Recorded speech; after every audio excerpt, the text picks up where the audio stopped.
the goddamn car.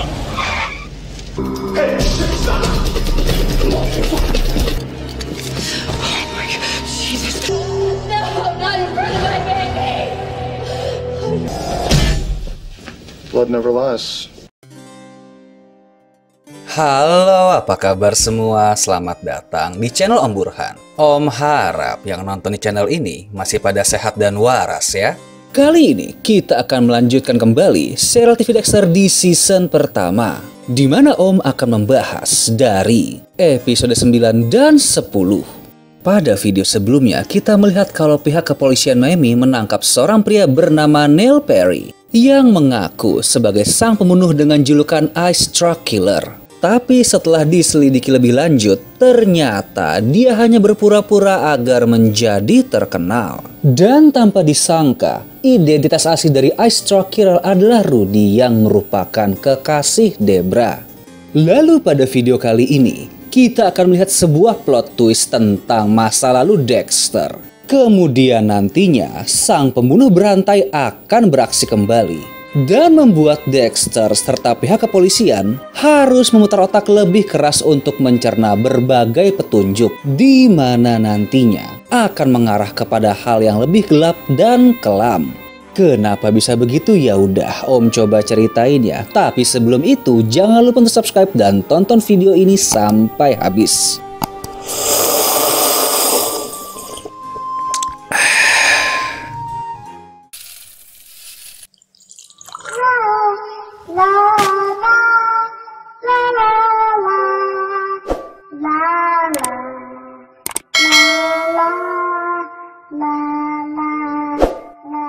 Time story.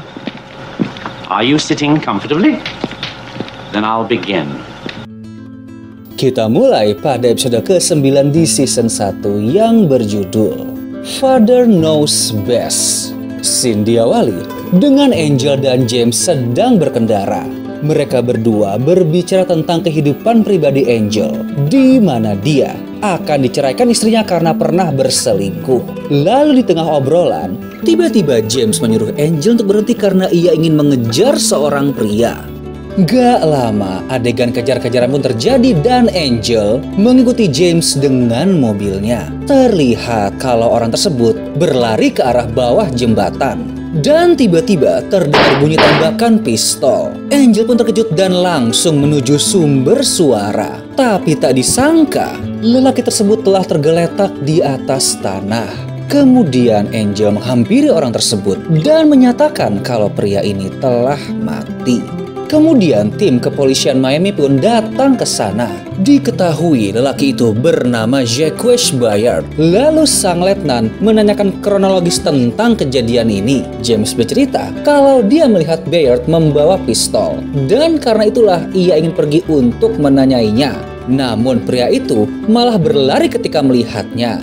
Lalu sang letnan bertanya juga kepada Angel tentang kejadian tersebut. Pria ini menjawab kalau melihat Bayard lompat ke kolong jembatan dan langsung memutar mobil untuk mengejarnya.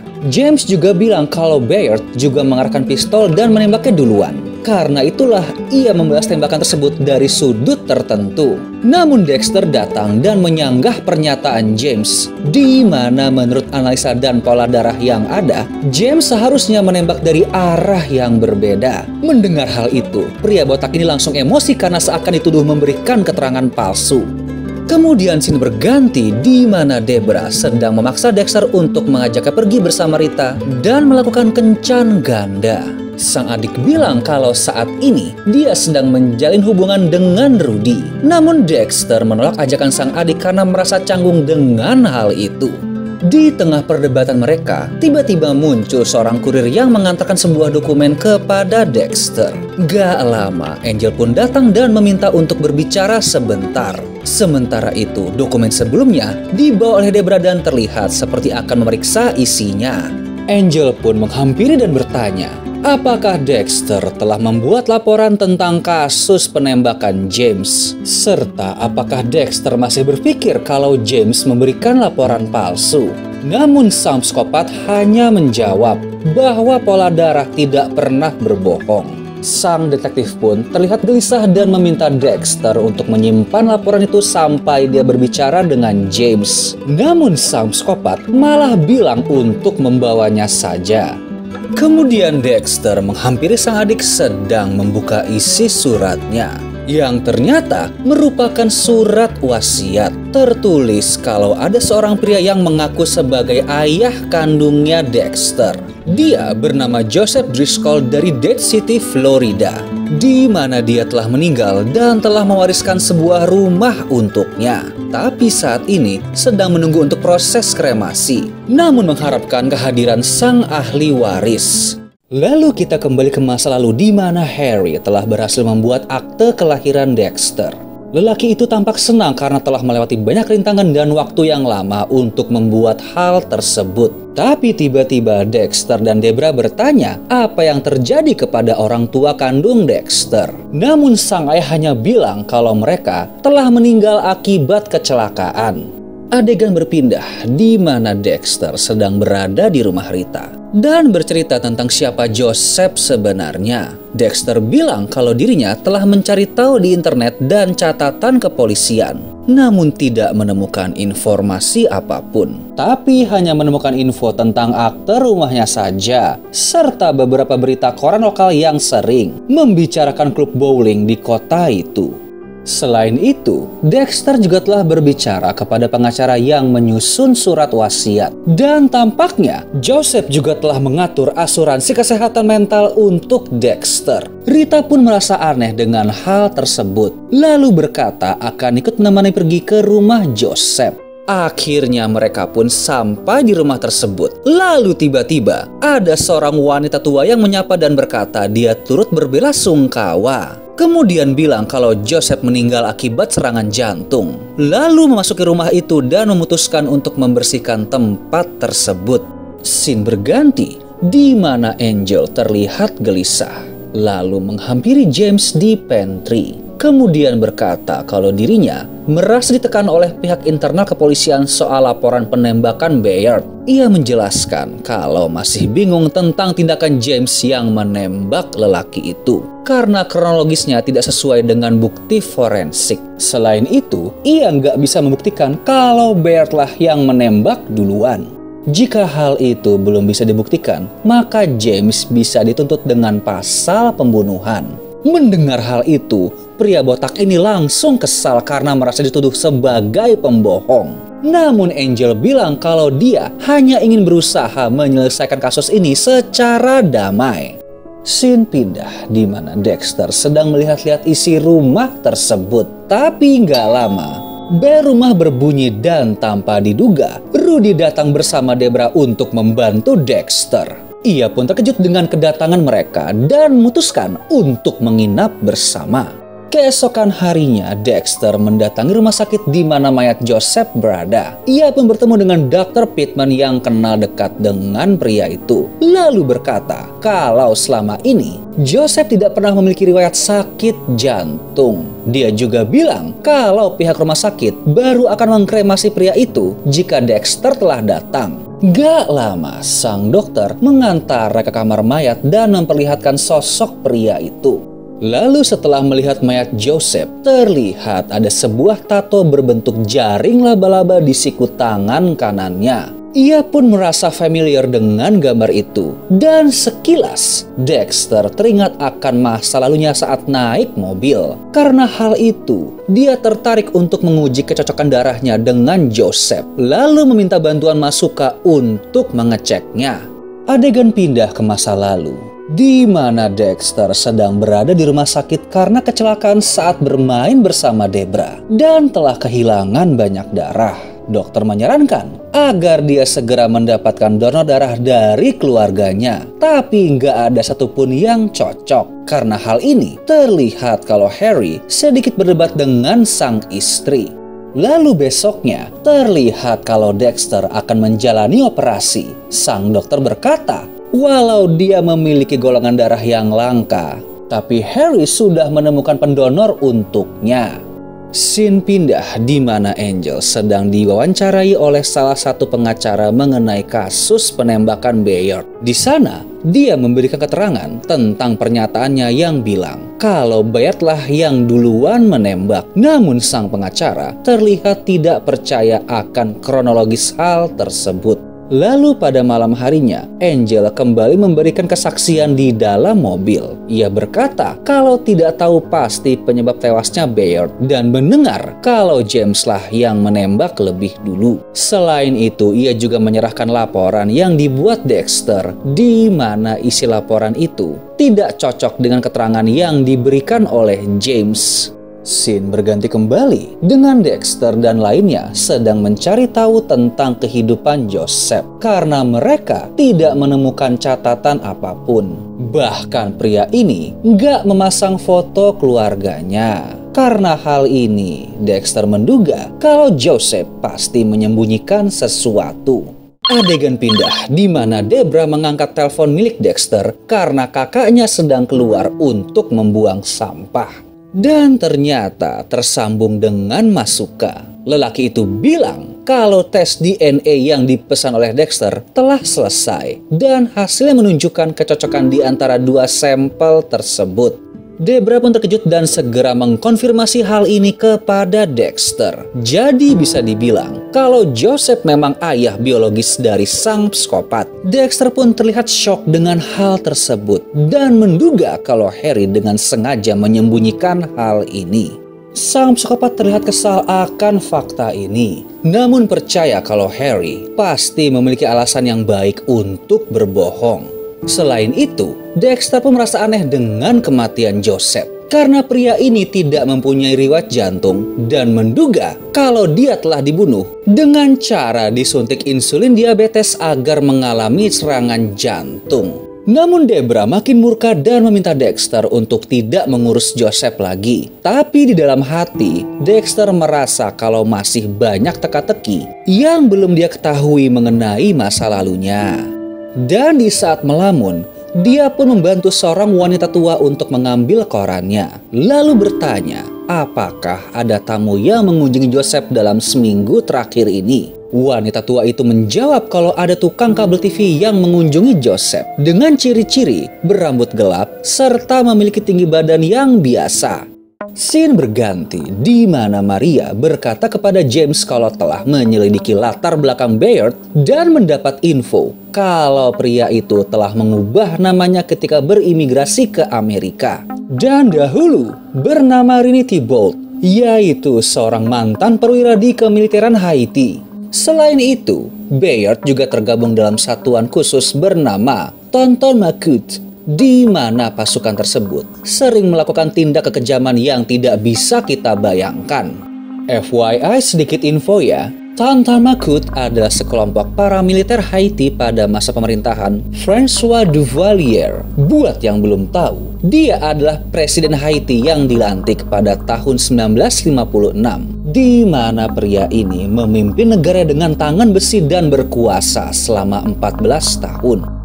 Dia pun membentuk pasukan maut ini untuk membunuh lawan politiknya. Tidak jarang pula mereka sering melakukan tindak kekejaman kepada rakyat biasa, seperti menculik anak di malam hari dan membunuhnya, memperkosa, ataupun kerap menyiksa orang untuk dijadikan tontonan. Karena itulah mereka juga dikenal sebagai The Boogeyman. Yah, kalau kalian masih ingin tahu, monggo tanya aja ke mbak yang satu ini ya. Ternyata James telah menyadari kalau Bayard adalah mantan anggota pasukan itu. Karena dahulu, pria botak ini merupakan mantan anggota satuan khusus Amerika. Maria pun mengetahui semua itu dan berniat akan membantu James agar terbebas dari kasusnya. Karena Bayard memang pantas untuk mati akibat kejahatannya di masa lalu. Sementara itu, kita lihat Dexter sedang memasuki rumah sakit tempat tubuh Joseph disimpan. Dia berniat untuk memeriksa tubuh pria itu dan mencari apakah ada bekas suntikan. Tapi hal itu sia-sia karena jasadnya telah dikremasi. Ia pun menuju ruangan Dr. Pittman untuk mencari petunjuk. Tapi Dexter malah menemukan abu kremasi milik Joseph. Namun saat akan keluar, tiba-tiba ada satpam yang memergoki, namun untungnya dia berhasil kabur. Tiba-tiba saat di jalan, Rudy pun muncul dan memberi tumpangan. Kemudian mereka mulai membicarakan abu milik Joe yang telah dicuri Dexter, di mana dia merasa bingung akan diapakan abu itu. Rudy pun membawa Dexter ke suatu tempat di mana dia bisa membuang abunya. Dan sampailah mereka di depan tempat bermain bowling di mana Joseph sering bermain. Lalu menebarkan abu itu sebagai bentuk perpisahan terakhir. Kemudian Dexter kembali ke rumah. Rita pun sedikit terbangun dan bilang kalau dia menemukan berbagai dokumen milik Joseph. Lalu saat memeriksa, ia menemukan sebuah kartu ucapan yang terlihat familiar. Dexter pun teringat kenangan masa lalu, di mana dirinya sedang membuat kartu ucapan terima kasih untuk sang pendonor darah. Dan dari sini, kita akhirnya mengetahui kalau Joseph adalah sang pendonor darah tersebut. Scene beralih ke kantor polisi, di mana Angel menghampiri Maria karena dilema dengan kasus penembakan James. Tapi sang letnan berkata kalau hal tersebut telah ditangani oleh pihak militer bagian pusat, dikarenakan insiden ini menyangkut hal sensitif dan operasi rahasia. Jadi bisa dibilang kalau saat ini kasus itu telah dihilangkan keberadaannya oleh pemerintah pusat. Keesokan harinya, Dexter dan yang lain bersiap untuk pulang ke Miami. Lalu di saat mau pergi, tiba-tiba sang nenek berteriak memanggil Rudy karena mengenal di saat dahulu mengunjungi Joseph sebagai tukang kabel TV. Namun Rudy terlihat menghindari sang nenek dan berpura-pura tidak kenal. Dan parahnya, Dexter pun tidak mendengar panggilan sang nenek. Adegan berganti di mana Rita sedang menidurkan kedua anaknya. Namun tiba-tiba Paul datang dalam keadaan mabuk. Dia pun memaksa masuk untuk bertemu kedua anaknya. Namun Rita tidak mengizinkan. Dan untuk menghindari amukan pria ini, dia mengajak Paul ke kamar untuk bermesraan. Tapi saat sedang lengah, Rita memukul kepalanya dengan tongkat dan berlari pergi bersama kedua anaknya. Adegan berganti di mana Rudy kembali mengunjungi sang nenek dan menyamar sebagai tukang kabel TV. Ya, dari sini kita pasti bisa menebak kalau Rudy adalah dalang di balik pembunuhan Joseph dan berniat membunuh sang nenek untuk menghilangkan jejak. Kita lanjut ke episode 10 yang berjudul Seeing Red. Cynthia Wali dengan Dexter sedang berada di rumah Rita, lalu memberitahu kalau dia telah membuat laporan kepolisian terkait penyerangan Paul.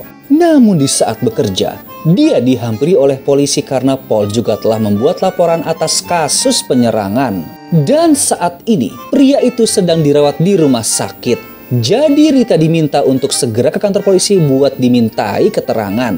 Scene beralih di mana ada kiriman untuk divisi pembunuhan kepolisian Miami. Barang itu berupa toples yang berisi seperti darah. Dan saat diperiksa, terlihat ada sebuah kunci kamar hotel Marina View di dalamnya. Lalu Maria pun meminta James dan Debra untuk mendatangi tempat tersebut.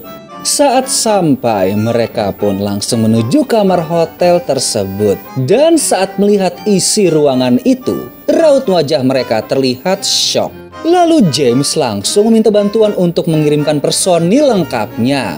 Dan gak lama, para tim kepolisian pun datang. Kemudian Dexter ditugaskan untuk masuk duluan dan menganalisa tempat tersebut. Namun di saat masuk ke dalam, dia terkejut karena isi ruangan itu penuh dengan genangan darah. Dan seketika, Dexter pun teringat kembali akan trauma masa kecilnya. Dia pun langsung lemas dan jatuh ke lantai. Lalu dengan panik, Dexter mencoba bangkit dan pergi dari tempat itu. Debra pun terkejut dan khawatir melihat keadaan sang kakak. Maria pun bertanya tentang apa yang dilihatnya. Dia berkata kalau darah yang ada sangat banyak dan kemungkinan berasal dari setengah lusin manusia. Namun mereka bingung karena nggak menemukan jasad apapun. Scene berganti di mana Masuka sedang memeriksa area TKP. Dexter pun ikut membantu dari luar kamar, lalu meminta Masuka memotret semua pelacur-pelacur darah yang terlihat mencurigakan. Tiba-tiba Rita menelpon dan berkata kalau saat ini sedang berada di kantor polisi karena Paul telah membuat laporan penyerangan. Dexter pun berkata untuk tetap tenang dan akan membantu Rita bersama teman pengacaranya. Setelah itu dia bertanya kepada Masuka apakah ada sebuah stop kontak di kamar itu. Pria itu pun menemukannya dan mencurigai kalau sang pelaku juga menyalakan alat memotong di sana. Scene beralih di mana Rita sedang memberikan keterangan kepada seorang pengacara tentang kasus yang menimpa dirinya. Ia pun menceritakan kronologis kejadiannya. Tapi sang pengacara juga berkata kalau Rita juga telah mengundang Paul untuk masuk ke kamar dan bilang kalau Paul telah mengalami kekerasan fisik dan mengingatkan untuk tidak menambah masalah. Adegan pindah di mana Debra sedang berada di rumah Rudy dan bersiap-siap untuk kegiatan malamnya. Dia pun bercerita mengenai hal yang terjadi kepada sang kakak di area TKP. Tapi saat mendengar hal itu, Rudy malah terlihat kaget lalu ingin menelpon Dexter untuk menanyakan keadaannya. Dan hal ini membuat Debra merasa kesal. Scene kembali ke kantor polisi di mana Dexter sedang menjelaskan hasil analisis darahnya. Dia berkata kalau di TKP itu hanya menemukan jejak kaki milik sang pelaku. Dan tidak ada tanda kalau ada jejak kaki korban atau orang lain di sana. Lalu Masuka juga menambahkan kalau setidaknya darah yang ada di kamar itu berasal dari 5 mayat yang berbeda. Dan seketika Debra pun menyadari kalau Ice Truck Killer juga memiliki 5 korban yang dahulu ditemukan tanpa darah. Maria juga berkata kalau Perry bukanlah Ice Truck Killer yang asli karena pria itu telah mengaku atas identitas palsunya. Tapi hal itu tidak dipedulikan oleh Thomas. Lalu Dexter menambahkan kalau darah yang ada di kamar itu tidak mengalami penggumpalan dan banyak ditemukan zat coumadin dan heparin. Jadi hal inilah yang membuat darah awet dan tidak menggumpal. Maria pun menugaskan Masuka untuk menguji kecocokan DNA darah itu dengan kelima korban Ice Truck Killer, serta menyuruh James dan Debra untuk mencari petunjuk lain di hotel tersebut. FYI sedikit info ya, coumadin dan heparin merupakan zat pengencer darah atau antikoagulan yang berfungsi untuk mencegah pembentukan gumpalan darah. Obat ini bekerja dengan cara membantu menjaga darah mengalir lancar di dalam tubuh dengan mengurangi jumlah zat protein pembekuan dalam darah. Biasanya, kedua zat ini sering digunakan untuk mengobati dan mencegah penyakit stroke, paru-paru atau serangan jantung. Selain itu, juga dapat digunakan sebelum operasi untuk mengurangi risiko penggumpalan darah. Scene berlanjut di mana Debra dan James sedang berada di TKP. Lalu mereka menemukan keanehan pada radio di sana yang berada di saluran 103 serta pada sebuah kitab suci yang sudah ditandai pada halaman Levitikus 10 ayat 3. Karena hal ini, mereka tersadar kalau sepertinya sang pelaku sedang meninggalkan petunjuk karena kamar itu juga bernomor 103. Kita pindah di mana Angel sedang berada di sebuah bar dan akan berkencan dengan seorang wanita. Mereka berdua pun menari bersama. Namun tiba-tiba pria ini melihat seorang wanita yang memiliki tangan palsu dengan cat kuku, mirip dengan potongan tangan yang sebelumnya ditemukan pada balok es. Ia pun langsung menghampiri wanita itu dan bertanya, mengapa kuku tangan palsunya diwarnai seperti itu? Sang wanita bercerita kalau setahun yang lalu, dia adalah seorang mantan wanita penghibur dan pernah bertemu dengan seorang pelanggan pria. Lalu saat bermain, pria itu meminta untuk melepaskan tangan palsunya dengan niat menghias warna kuku tersebut. Angel pun bertanya, apakah ciri-ciri orang itu seperti Perry? Tapi wanita itu berkata tidak. Adegan berganti di mana Angel bertanya kepada Masuka tentang apa yang dilihatnya tadi malam, yaitu tentang fetish amputasi dalam berhubungan seks. Masuka menjawab kalau hal itu memang ada dan biasa disebut akrotomofilia. Kemudian dia menyarankan agar Angel juga bertanya kepada Rudy yang mungkin familiar dengan kelainan ini. Adegan berganti di mana Angel mendatangi Rudy di ruang kerjanya. Dia pun memperkenalkan diri, lalu bercerita tentang wanita penghibur bertangan palsu sebelumnya. Terlihat kalau sang dokter merasa terancam dengan pertanyaan itu. lalu untuk berjaga-jaga mengambil sebuah perkakas. Tapi ternyata Angel hanya berniat meminta bantuan untuk membuatkan daftar nama pasiennya yang memiliki kecenderungan akrotomofilia. Rudy pun langsung mengurungkan niatnya untuk mencelakai Angel dan bilang akan membantu. Lalu di saat sang detektif pergi, dapat kita lihat kalau di dalam lacinya terdapat berbagai cat warna kuku. Scene berganti di mana Rita sedang ditemani oleh Dexter untuk menjalani wawancara terkait kasusnya. Tapi setelah itu, Rita malah diwajibkan untuk menjalani pemeriksaan kejiwaan yang menempatkannya seperti seorang tersangka. Lalu kita pindah ke rumah Rita, di mana Paul telah pulang dengan kedua anaknya. Lalu pria ini mengajak Dexter untuk mengobrol di area dapur. Tapi gak lama, Paul mengancam agar jangan mempersulit dirinya untuk bertemu sang anak. Jika tidak, ia tidak segan untuk melukai Dexter dan Rita. Mendengar hal itu, sang psikopat pun langsung emosi dan secara refleks memukul kepala Paul dengan wajan hingga pingsan. Kemudian secara diam-diam, dia mengangkat tubuh Paul dan membawa ke tempat tinggalnya. Namun Dexter tidak berniat membunuh pria ini, tapi berencana menjebak Paul untuk kembali menggunakan narkoba serta memiliki senjata api ilegal. Keesokan hari, Rita memperoleh kabar dari sang pengacara kalau laporan atas dirinya telah dicabut dikarenakan Paul kembali terlibat kasus narkoba. Lalu scene berganti dengan Maria sedang mengadakan jumpa pers dan menyatakan kalau kasus Ice Truck Killer telah dibuka kembali dikarenakan telah ditemukan bukti baru. Terlihat hal ini membuat Thomas marah besar karena sebelumnya dialah yang mengumumkan kalau Perry adalah sang pembunuh berantai tersebut. Dan akibat hal ini, Thomas berencana untuk menggeser kedudukan Maria sebagai letnan. Adegan berganti di mana Angel sedang berada di parkiran apartemennya. Lalu di saat sedang mengeluarkan barang dari dalam mobil, tiba-tiba ada pria berpakaian serba hitam yang menyergap dan menusuknya di bagian perut. Angel pun sempat memberi perlawanan dan menghantam wajah sang pelaku. Tapi dia akhirnya terjatuh lunglai karena luka yang cukup parah. Dan sialnya, pria misterius itu pun langsung kabur di saat ada orang lain yang datang. Kita kembali ke kepolisian, di mana Debra sedang berbincang dengan James tentang Rudy. Dia kesal dengan sang pacar karena merasa lebih memperhatikan Dexter. Namun gak lama, tiba-tiba Rudy datang dengan membawa karangan bunga sebagai permintaan maaf. Dan akhirnya mereka pun berbaikan kembali. Tapi Rudy terlihat kesakitan karena luka di bibirnya dan beralasan kalau ini disebabkan kelalaiannya saat bekerja. Kita kembali kepada Dexter yang sedang mendatangi TKP sebelumnya. Ia pun melihat ke sekeliling dan mengingat akan masa lalu di mana dirinya sedang menangis bersama sang ibu di atas genangan darah. Lalu ia juga melihat beberapa potongan tubuh serta ada orang dengan gergaji listrik di tangannya. Dan hal ini semakin menambah pertanyaan akan masa lalu sang psikopat. Lalu film pun selesai. Gimana filmnya? Kalau kita lihat, sepertinya Dexter akan mengalami dilema dengan Ice Truck Killer. Dikarenakan sang pembunuh berantai tersebut adalah kekasih adiknya. Namun Om masih bingung apa maksud dan tujuan pria ini masuk ke dalam kehidupan Dexter. Selain itu, Om juga penasaran apa makna dari angka 103 yang telah ditinggalkan oleh Rudy. Serta bagaimanakah nasib Angel? Akankah dia selamat dari luka serangan sebelumnya? Ya, tunggu aja ya. Mudah-mudahan semua terjawab pada video yang akan datang.